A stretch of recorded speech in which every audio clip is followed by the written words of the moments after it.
to you by Barbaritos in Dothan. Now, your WDHN Sports.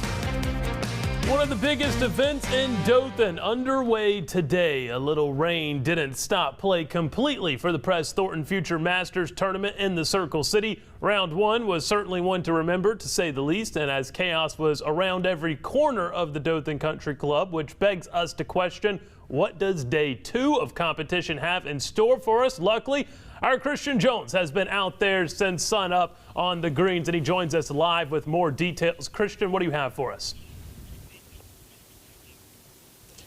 Yeah, Joseph, from nonstop action to screeching halts, you just never know what you're going to get when it comes to the Future Masters.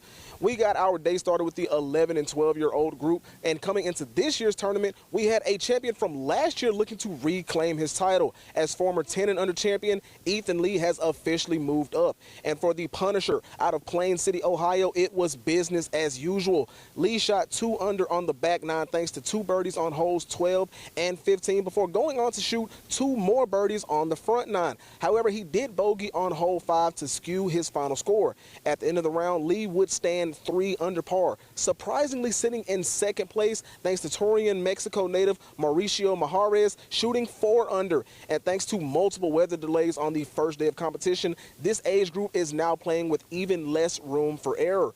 After their round was pushed back to today, their round 1, and Lee says that he is fully aware of the slim margin of error, but he still feels absolutely no pressure going into the final day.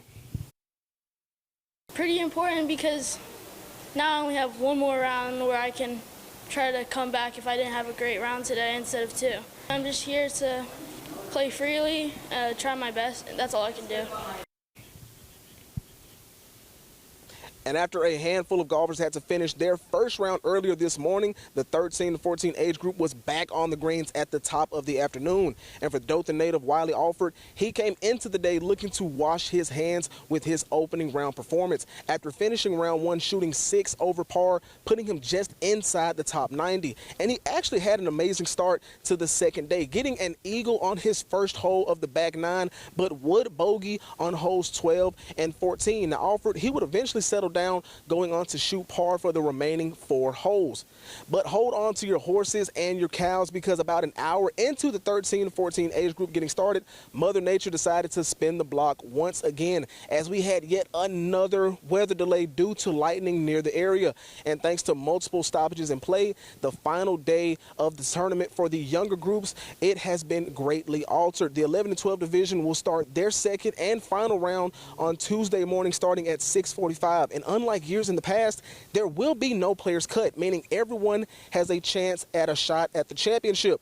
For the 10 and under division, they got the luck of the Irish on their side, as they have not been affected by the weather delays too much. Their final round will also begin on Tuesday at 7:30. And for the 13 to 14 age group, you guessed it, they will too be playing on Tuesday, with their round set to start at 11:45.